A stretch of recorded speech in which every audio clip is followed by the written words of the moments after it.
아멘. 하나님이 자기 자녀를 부르시듯이 우리를 이미 창세 전에 택하여 주셨고 우리를 이 자리로 하나님께서 부르신 줄 믿으시기 바랍니다. 하나님의 그 사랑은 변치 않고 하나님의 그 사랑은 우리를 결코 무엇에게도 빼앗기지 아니하시는 하나님이십니다. 그러나 우리는 어떻습니까? 우리는 마치 내 부모에게 부모님이 해준 게 뭐 있는데요? 라고 따지기라도 하는 듯이 내 뜻, 내 욕심대로 살아갈 때가 많이 있고 또 날마다 실패하고 좌절하고 마치 하나님이 없는 것처럼 낙심하며 살아갈 때가 너무나도 많이 있습니다. 그럼에도 불구하고 하나님께서는 그 약속대로 우리를 붙들어 주시고 다시 새 힘을 얻게 하여 주시고 우리로 찬송케 하시는 주이심을 믿으시기 바랍니다. 구약 성경에 하나님의 택한 백성들, 이스라엘 백성들 역시 그랬습니다. 위로 임금부터 아래로 코 흘리게 어린 아이까지도 그들이 약속 가운데 택한 백성이었음에도 불구하고 그 약속을 잃어버리고 말씀을 멀리 떠나 범죄하게 되었던 것이죠. 그들은 하나님을 버리고 우상 숭배하기까지도 이르렀습니다. 가난한 자, 홀로 된 자, 나그네 자들에게 거짓말과 압제로 모든 것들을 빼앗기도 하였던 그 모습이 이스라엘 안에 팽배하였는데요. 이 반복되어지는 이 죄의 결과로 말미암아 이스라엘 백성들은 마침내 나라를 잃어버리고 바벨론의 포로로 노예로 끌려가게 되었습니다. 원수의 나라 노예로 끌려가게 되었을 때에 그들은 하루하루 살아가는 것이 얼마나 비참하고 마치 부모를 잃어버린 것과 같은 그 심정으로 낙심하고 좌절하였을 것입니다. 그러나 하나님께서는 그들을 결코 버리지 아니하시고 진노 중에도 긍휼을 잃지 아니하시고 또 상한 갈대를 꺾지 않으시고 꺼져가는 등불을 끄지 않는 그 심정으로 그들을 다시 한번 붙들어 주시며 소망의 노래를 부르게 하심에 그 말씀이 오늘 본문의 말씀인 것입니다. 그들에게 소망이 없던 이스라엘 백성들에게 바로 희망의 메시지를 주시는 것이 오늘 42장, 이사야 42장에서 표현되어지는 말씀들인데요. 본문 말씀은 나라를 완전히 잃어버리고 망하여진 가운데 그들이 이제는 더 이상 소망이 없고 마치 저 벼랑 끝에 서 있는 그 심정으로 있을 때에 하나님께서 내가 너희에게 새 일을 행하리라 라고 하시는 그 약속의 말씀을 이스라엘 백성들에게 주신 말씀이 바로 42장의 말씀입니다. 하나님께서 새 일을 행하심, 우리 안에도 하나님께서 여전히 새 일을 행하고 계심을 믿으시기 바랍니다. 내 인생이 낙심 중에 있고 좌절과 포기하는 중에 있다 할지라도 하나님께서는 결코 우리를 포기하지 아니하시고 붙드시고 저 벼랑 끝에 이제 떨어져 죽나 보다라고 생각되어지는 그 순간 하나님께서 우리를 붙들어 주시고 날아오르게 하시는 하나님이신 줄 믿으시기 바랍니다. 우리 하나님께 자녀된 자로 오직 하나님을 인정하며 하나님께로 나아가는 것, 그 심정이 우리 안에 있어야 할 텐데요. 바벨론 제국에 포로 되어지고 노예 상태에 있던 이스라엘 백성들에게 새 일을 행하실 것을 약속하시면서 그들을 자유케 하실 것이고 또 그들로 하여금 다시 예루살렘으로 돌아와 예배하는 공동체, 그리고 하나님께서 부어주시는 그 복을 누리는 백성들 것을 약속해 주십니다. 우리 삶에도 이러한 새 일을 행하시는 하나님의 축복이 있기를 축원합니다.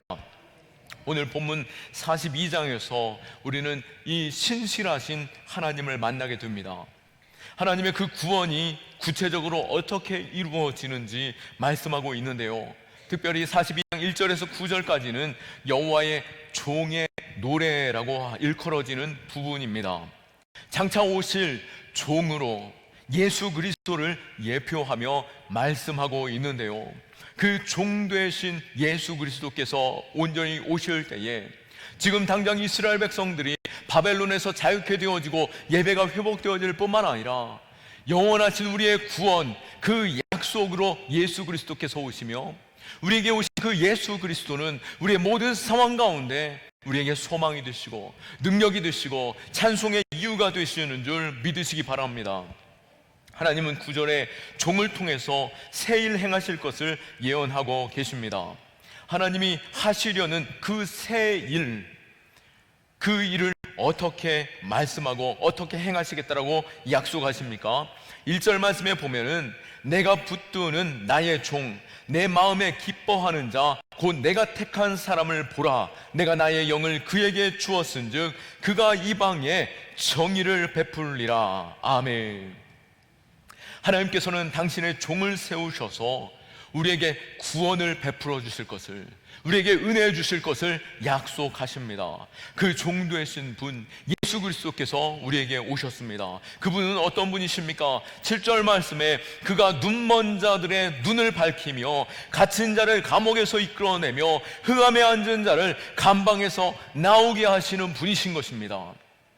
우리의 모든 상황 가운데 밝혀주시고 이끌어주시고 또 모든 절망을 일으켜 세우셔서 날아오르게 하시는 그 분, 바로 주님을 바라볼 때 그 일들이 일어나는 줄 믿으시기 바랍니다. 하나님이 그의 백성을 구원하신 그 이유는 무엇이겠습니까? 우리에게 소망의 이름 예수 그리스도, 그 이름 주신 이유는 무엇이겠습니까? 그것은 바로 우리로 하여금 하나님을 예배하고 하나님을 찬송케 하시려고 부르시고 은혜로 주셨다라고 하는 것입니다. 하나님은 당신께 드려질 이 영광과 찬송을 우리의 입술을 통하여서 우리의 모든 절망과 세상 끝에서, 그 절망 끝에서조차도 하나님을 예배하는 자로, 찬송하는 자로 부르시는데요, 이 예배와 찬송하는 자로 부르시고 세우신 자들을 결코 빼앗기지 아니하시고, 우리의 드리는 이 찬송과 예배를 세상 그 무엇 헛된 우상에게 빼앗기지 않는 하나님의 그 단호한 약속, 그 결정을 오늘 말씀하고 있습니다. 하나님께서는 8절 말씀에 보실 때에 나는 내 영광을, 내 찬송을 우상에게 주지 아니하리라 라고 밝히 말씀하고 계시면서, 강한 부정을 통하여서 내가 어떤 세력에게도 어떤 방해에게도 내가 예배받고 내가 찬송받을 것에 대해서 확신 가운데 말씀하고 있고, 그것을 결코 빼앗기지 아니할 단호함으로 말씀하고 있습니다. 우리 역시 하나님의 의지를 아는 가운데 우리가 먼저 하나님을 찬송하고 하나님께 예배하고, 그 세상 헛된 우상을 쫓아가는 것이 아니라, 헛된 자랑을 쫓아가는 것이 아니라 하나님만 바라보고 하나님만 예배하는 자로 설 수 있기를 축원합니다. 우리는 때때로 그렇게 하지 못하죠. 우리의 인생은 어떻습니까? 하나님만 경배하고 하나님께만 영광과 찬송을 돌리기는커녕 정반대의 삶을 살아갈 때가 너무나 많다라고 하는 것입니다. 세상의 자랑, 세상의 물질, 또 때로는 내 자녀가, 또 내가 가지고 있던 그 지식과 내 삶의 방식들, 그것이 우상이 되기도 하고, 또 내 손으로 만들고 빚어놓은 그 헛된 물건들이 내게 마치 우상인 것처럼 그 앞에 바라고 구하고 있는 모습, 마치 우리가 하나님을 떠나 하나님 말고 다른 건 없습니까? 하나님께서 내게 해준 것이 무엇인데요? 라고 따지듯이 하나님을 멀리 떠나 있는 우리의 인생들, 마치 우리가 이 성전을, 거룩한 주일 예배를 마치고 나가면은 하나님과 전혀 상관없는 것처럼 살아갈 때가 너무나도 많이 있다라고 하는 것이죠. 하나님이 우리를 창조하신 목적이 무엇입니까? 하나님은 그 목적대로 우리를 부르시고, 우리가 그 목적대로 살아갈 때 우리에게 참된 복과 행복을 주시는 줄 믿으시기 바랍니다. 하나님이 우리를 지으신 목적은 무엇이겠습니까? 이사야 43장 7절 말씀에 내 이름으로 불려지는 모든 자, 곧 내가 내 영광을 위하여 창조한 자를 오게 하라. 그를 내가 지었고 그를 내가 만들었느니라 라고 말씀하시는 가운데, 우리를 창조하신 분이 누구신지 밝히 말씀하고 계시고, 21절에 보시면은 이 백성은 내가 나를 위하여 지었나니 나를 찬송하게 하려 함이니라 라고 말씀하고 계십니다.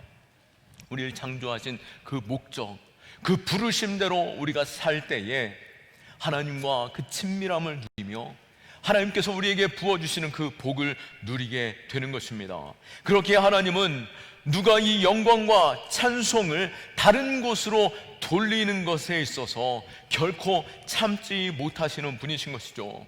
이스라엘 백성들이 헛된 우상을 쫓음으로 인하여 하나님은 그 마음에 질투하시는 가운데 그들을 결국에는 세상의 종노릇 하는 자들로, 노예들로 심판의 자리로 옮겨버리신 것입니다.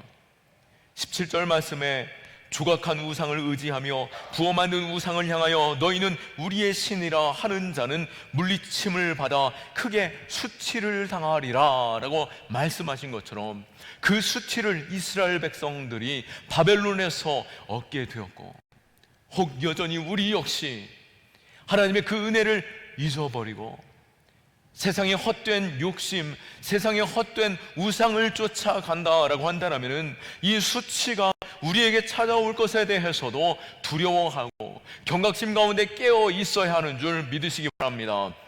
하나님의 이러한 확고한 의지와 그 마음은 출애굽기를 통해서도 분명히 말씀하시는데요, 출애굽기 20장 5절 말씀에 그것들에게 절하지 말며 그것들을 섬기지 말라. 나 내 하나님 여호와는 질투하는 하나님인즉 나를 미워하는 자의 죄를 갚되 아버지로부터 아들에게까지 3, 4대까지 이르게 하거니와. 아멘. 하나님의 그 질투는 우리를 심판하려고 행하시는 하나님의 의지가 아니라 우리를 얼마나 사랑하시는지, 또 우리와 얼마나 함께하기를 즐거워하시는지, 또 우리를 바라보는 것만으로도 그 마음의 기쁨을 이기지 못하는 그 사랑이 하나님 안에 있음을 밝히 말씀하고 계시는 것이죠. 그렇게 우리의 시선이, 우리의 마음이 하나님 외에 다른 것으로 빼앗기는 것에 하나님은 원하지 않는다라고 말씀하고 있는 것입니다. 이 예배 가운데도 우리의 생각, 우리의 판단, 우리가 시선이 하나님께로만 있기를 축원합니다. 이 말씀에만 집중되어질 수 있기를 축원합니다. 개신교의 예배당 인테리어는 가급적이면 최대한 단순하게 하고 있습니다. 저희 교회 보십시오. 얼마나 단순합니까? 우리 강단을 보십시오. 무엇 하나 시선을 끄는 것이 없지 않습니까? 왜요? 하나님의 말씀에만 집중하고 예배에만 집중할 수 있기를 최대한 우리가 준비하고 있는 것이죠. 우리 교단에서도 이전에는 십자가를 걸어 놓았습니다. 그런데 어느 순간부터 우리 교단에서 정하여 십자가를 떼어 놓았는데요, 왜 그랬을까요? 나무로 만든 그 조각이 어느새 우리 안에 우상처럼 여겨지고 있었다라고 하는 것이죠. 교회에 와서도 우리의 시선이 십자가를 향하게 되고 십자가를 바라보면서 감동하는 것, 그 은혜를 기억하는 것은 옳습니다. 주님께서 날 위해 십자가에서 죽으셨고 우리를 구원하신 그 사랑에 우리는 감격하고 그 십자가를 잊어서는 안 되죠. 그러나 그 십자가가 나의 우상이 되어서 안 된다라고 하기에 우리는 강단에서조차도 그 십자가를 내려놓고 주님만 바라보고 주님만 예배하고 있는 것입니다. 그러기에 하나님만 높이고 하나님만 찬송하는 예배자 될 수 있기를 축원합니다. 하나님은 지금도 이 예배자를 찾으시고 그 영광과 찬송을 그 무엇에게도 빼앗기지 않기 원하시는데요, 이 영광과 찬송을 하나님께 돌려드리는 것, 어떻게 우리에게 가능할 수 있을까요? 그것은 먼저 우리가 하나님을 예배할 때 하나님의 은혜를 기억하는 것입니다.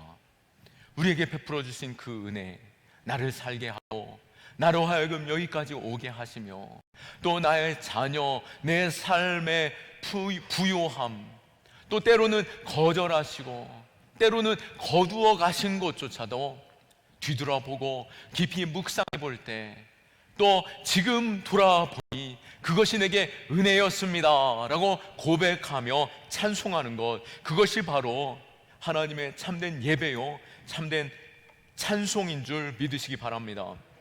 우리의 인생은 하나님의 영광을 위해서 창조되었습니다. 소요리 문답 1문에서는 뭐라고 우리에게 질문하고 있습니까? 인생의 제일 되는 목적이 무엇입니까? 라고 질문하고 있습니다. 여러분 인생에 있어서 제1되는 목적, 제1되는 삶의 목적은 무엇입니까? 여러분 무엇을 위해서 살아가고 있습니까? 정확한 말씀에 우리에게 주시는 답은 하나님을 영화롭게 하고 그를 영원토록 즐거워하는 것, 그것이 바로 우리의 인생의 목적이다라고 말씀하고 있습니다. 우리가 하나님을 찬송하고 예배하는 것, 내 삶에서 이것도 하나님의 은혜요, 내 삶의 거두어 가심도 하나님의 은혜입니다 라고 하나님을 인정하고 찬송하는 것이 바로 하나님을 예배하는 것이며, 또 모든 삶에서 하나님을 즐거워하는 것, 하나님 내 삶에 호흡 주심 감사하고, 내 자녀 주심 감사하고, 또 내 자녀의 가는 길 실패 주심도 후에 하나님께서 나로 감사의 찬송되실 것을 믿사오니 주여 이것조차 감사합니다. 주님을 즐거워하는 그 삶이 될 때 우리에게 참 복이 있게 되는 것이죠. 그 목적대로 살 때 하나님께서 우리에게 기름 부어주시고 충만한 은혜를 더하시는 줄 믿으시기 바랍니다. 그렇게 내 삶을 돌아볼 때 나의 나 된 것은 하나님의 은혜구나. 사도 바울도 고린도전서 15장 10절 말씀에 나의 나 된 것은 오로지 하나님의 은혜로 된 것입니다 라고 고백한 것처럼 우리의 삶에 그 은혜를 기억하며 하나님을 찬송할 수 있는 믿음의 자녀들 될 수 있기를 축원합니다. 내가 쌓아온 것, 내가 아무리 애를 쓰고 수고한들 과연 그것이 내 삶의 만족이 될 수 있겠습니까? 내가 애주쟁지 키워왔던 내 자녀들조차 때로는 나를 배신하는 것 같은 그 심정을 느낄 때 낙심하며 좌절할 수 있는 것이죠. 그러나 하나님은 우리를 결코 배신하지 않으시는 분이십니다. 우리가 아무리 애를 썼다라고 할지라도 그것은 너무나도 허무한 것 될 뿐인 것이죠. 어떤 남자가 유명해지고 싶어서 내가 어떻게 하면 유명해질 수 있을까 고민하다가 내 방에 개미들이 기어다니는 걸 보고 또 손으로 이렇게 하니까 개미들이 자꾸만 이걸 따라서 움직이는 것 같은 그 심정이 드는 것이에요. 내가 이 개미를 잘 훈련하면은 유명인 될 수 있겠다라고 생각하면서 이 개미를 길들이기 시작했고 개미에게 춤출 수 있도록 훈련을 시키기 시작했습니다. 그런데 그게 쉽겠습니까? 결코 쉽지 않죠. 그런데 무려 지성이면 감천이라고 7년 동안 고생하면서 이 개미를 가르쳤더니 과연 이 개미가 손가락이 움직이는 대로 표현하는 대로 춤추기 시작했던 것입니다. 얼마나 기뻤겠습니까? 그 개미를 작은 상자에 담아다가 이제 방송국에 가서 자랑을 하면은 내가 유명인이 될 수 있겠구나라고 하면서 내 마음에 이 개미를 자랑하고 싶은 마음이 너무나도 뜨거워져서 그 개미를 안고 방송국을 향해서 가고 있었습니다. 그런데 출출하게 되어서 식당에 들어가는데 그걸 감출 수가 없죠. 그래서 식당에서 그 개미를 살짝 꺼내면서 주인장이 이제 음식 반찬 같은 걸 꺼내는데 이보시오, 이 개미 좀 보시오. 아이고 죄송합니다. 쓱. 그 순간 개미는 사라지게 되었습니다. 주인이 손을 한번 그음으로 인해서 개미가 사라지게 된 것이죠. 우리의 인생도 마찬가지죠. 아무리 수고하고 애쓴들 그것이 일순간 무너지는 것은 너무나도 쉬운 것이요. 또 내가 아무리 내 인생을 자랑한다 할지라도 하나님이 당장 오늘 오라라고 말씀하시거나 하나님 앞에서 우리는 작고 비천한 존재에 불과한 것입니다. 우리가 하나님을 높여드릴 때에 하나님이 우리를 높여주시고 하나님이 우리의 자랑이 되실 때에 하나님이 우리를 통하여 영광 받으시는 줄 믿으시기 바랍니다. 우리가 아무리 애를 쓰고 집착해 보아도 그것은 한순간에 불과하고 오히려 그것은 나를 넘어지게 하고 허무하게 만드는 것이죠. 하나님을 기억하고 하나님을 찬송할 때 그것이 내게 복이 되고 또 내 이름 또한 유명하게 하실 줄로 믿습니다. 오늘 우리는 기억할 때에 다윗과 사울을 기억해 본다라고 한다면 사울도 그 장대한 외형과 잘생긴 외모가 있었습니다. 그러나 그는 어땠습니까? 그는 어느 곳에 승리를 하더라도 자신을 위한 기념비 세우기에 급급한 사람이었습니다. 그러나 결국에는 그는 그 전쟁 가운데 자신의 칼에 엎드려지면서 자살하는 초라한 인생으로 마무리하게 되었죠.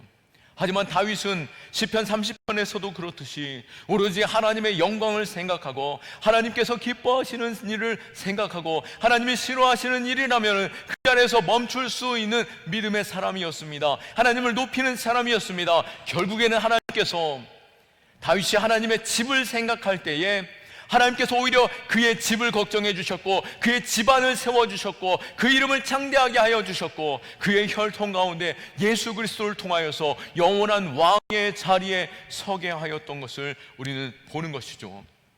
우리 역시도 하나님을 높일 때 참 우리에게 복이 있는 줄 믿으시기 바라고, 하나님이 우리를 창조하신 그 목적대로 하나님 예배하고 찬송함에 기쁨을 누릴 수 있기를 축원합니다. 또한 우리가 하나님을 예배하고 찬송할 수 있는 방법이라면 무엇이겠습니까? 우리는 하나님을 인정하고 하나님을 높여 드리는 것입니다. 하나님을 기뻐하는 것입니다. 17절 중반절 말씀에도 우상을 향하여 너희는 우리의 신이라 하는 자라라고 말씀하고 말하는 것처럼 우리가 헛된 우상을 향하여 그것이 나의 신이다라고 말할 때에 하나님은 이것에 있어서 질투하시는 가운데 우리의 모든 인생에 있어서 3, 4대를 그 불쌍한 인생에 살게 하시는 것처럼 우리는 하나님의 질투가 아닌 하나님의 사랑을 누리는 자 되어야 할 것입니다. 우리의 인생이 얼마나 어리석합니까? 사람이 만든 것에 마치 그것이 나를 축복하는 것처럼 그것에 손을 모아서 빌기도 하고 엎드리기도 하는 인생이 우리 인생인 것입니다. 또 사람이 만든 것이 어떻게 자신을 나타내 보이고 또 그 사람이 만든 것으로 우리가 울고 웃고 사는 삶을 살아가고 있다라고 한다면 그것처럼 허무한 인생이 어디 있겠습니까? 작은 장난감 하나에 치고받고 싸우는 것이 우리의 인생이며 명품 가방 하나에 자신의 인생을 거는 그러한 이들도 있으니 얼마나 한심합니까? 하나님을 자랑하는 것이 하나님께 영광이요 또 하나님의 영광 되는 것이 우리의 영광이 되는 줄 믿으시기 바라고, 하나님을 인정하고 하나님을 자랑하는 삶으로 살아갈 수 있기를 축원합니다. 하나님은 만물이 그를 인정하고 예배하기 원하시는 분이십니다. 오늘 10절 말씀에 항해하는 자들과 바다 가운데 만물과 섬들과 거기에 사는 사람들아 여호와께 새 노래로 노래하며 땅끝에서부터 찬송하라라고 말씀하십니다. 모든 인생들, 모든 만물이 하나님을 찬양하기를 하나님께서는 기대하고 바라고 계시고, 또 우리로 하여금 모든 순간 하나님을 인정하고 모든 끝에서 하나님을 예배하는 자로 찾고 계십니다. 여러분은 어떤 인생을 살아가고 있습니까? 만족하며 자랑할 만한 인생입니까? 아니면은 또 좌절과 낙심 중에 있고 마치 벼랑 끝에 서 있는 것처럼 세상 끝에 머물며 홀로 누가 나를 알아줄고 탄식하고 있고 이제는 한 걸음만 내디디면 저 벼랑 끝에서 내 인생은 끝나는구나 라고 고백하고 있다라고 한다면 그 벼랑 끝에 저 밑을 바라보는 자가 아니라 그 벼랑 끝에서 하나님을 바라보고 하나님이 우리를 날아오르게 하시는 분이심을 믿고 그 앞에 찬송할 수 있기를 축원합니다. 벼랑 끝에서 찬송하는 그 찬송, 하나님께서는 더욱더 기뻐 받으시고 그 땅 끝에서 하나님을 찬송할 때 그곳에서 우리의 영혼을 돌아오게 하시며 복되게 하실 줄 믿으시기 바랍니다. 하나님은 지금도 전심으로 예배하는 자를 찾고 축복하십니다. 역대하 11장 9절 말씀에 여호와의 눈은 온 땅을 두루 감찰하사 전심으로 자신에게 향하는 자들을 위하여 능력을 베푸시나니. 아멘. 하나님은 여전히 감찰하고 두루 바라보고 계시죠. 이 자리에 앉아 있음에도 불구하고 내 생각, 내 시선이 하나님을 멀리 떠나 있다라고 한다면 남들은 모르겠지만 하나님은 아시는 것입니다. 그리고 그 중심을 바라볼 때에 전심으로 하나님을 인정하고 하나님을 찾는 자에게 능력을 베풀어 주신다라고 약속한 것처럼 모든 상황 가운데 하나님을 인정하며 복을 누릴 수 있기를 축원합니다. 또한 하나님께 영광과 찬송 올려드리는 것은 무엇이겠습니까? 바로 십자가 복음을 전파하는 삶이 참된 예배요, 참된 찬송인 줄 믿으시기 바랍니다. 사실 우리가 전도하고 선교하는 이유가 무엇이겠습니까? 우리 교회가 전도하는 이유가 무엇입니까? 우리 교회의 이 빈자리를 채우는 것이 전도의 목적입니까? 아니면은 예수 믿는 사람이 없는 저 이방 나라에서 복음을 전하는 것이 선교입니까? 진정한 전도, 진정한 선교의 의미는 예배가 없는 삶이 예배하는 삶이 되고, 예배 없는 그 나라에 나아가 그곳에서 예배할 때에 그 나라가, 예배 없던 나라가 예배 있는 나라가 되고, 그 민족이 예배 없던 민족이 예배하는 민족이 될 때에 하나님께서는 온 땅으로 찬송 받으시고 영광 받으시는 것이죠.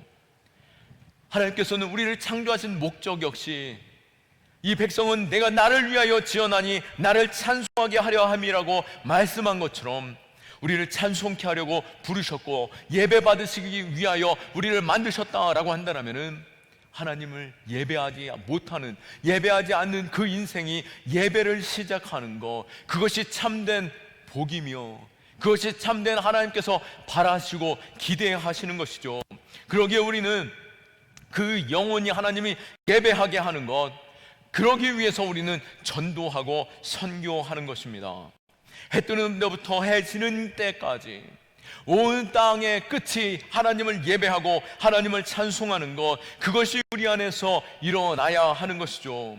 칼바르트라고 하는 학자는 우리가 예배하지 못하는 이유에 대해서 사람들이 자신을 하나님으로 착각하기 때문이다 라고 말하고 있습니다. 우리 마음의 중심에 하나님보다도 내 자신이 더욱더 높아졌다라고 한다면 어찌 우리가 하나님을 예배할 수 있습니까? 또 내 마음의 한 구석, 여전히 반복되어지는 죄와 여전히 해결하지 못하는 악한 습관들, 그것조차도 하나님께 그 자리에서 예배하지 못하고 있다라고 한다면 어찌 하나님의 자녀다운 삶이 될 수 있겠습니까? 또 우리의 예배하지 못하는 우리의 가정의 자녀들, 예배를 떠난 우리의 형제들, 또 예배가 없는 우리의 직장과 우리의 삶의 터전, 저 보이지 않는 그 땅이 땅끝이 아니라 예배 없는 그곳이 바로 땅끝인 줄 믿으시기 바랍니다. 예배 없는 그 영혼이 있는 그 자리가 땅끝이며, 그 영혼이 땅끝이며, 그 영혼이 하나님께 예배하는 일을 주님께서는 간절히 바라고 기대하고 우리에게 맡기신 마지막 당부요 사명으로 주신 것입니다. 사도행전 1장 8절에 우리에게 권능 주신 이유는 무엇입니까? 오직 성령이 너희에게 임하시면 너희가 권능을 받고 예루살렘과 온 유대와 사마리아와 땅끝까지 이르러 내 증인이 되리라 하시니라 라고 말씀한 것처럼, 주님을 알지 못하는 그 영혼, 그 땅끝과 같은 영혼, 그들이 하나님을 인정하고 하나님을 예배하도록 하는 것, 그것이 바로 나의 찬송이요, 나의 진정한 예배요, 또 하나님께서 우리에게 바라시는 참 예배인 줄 믿고 우리가 그 일을 또한 감당할 수 있기를 축원합니다.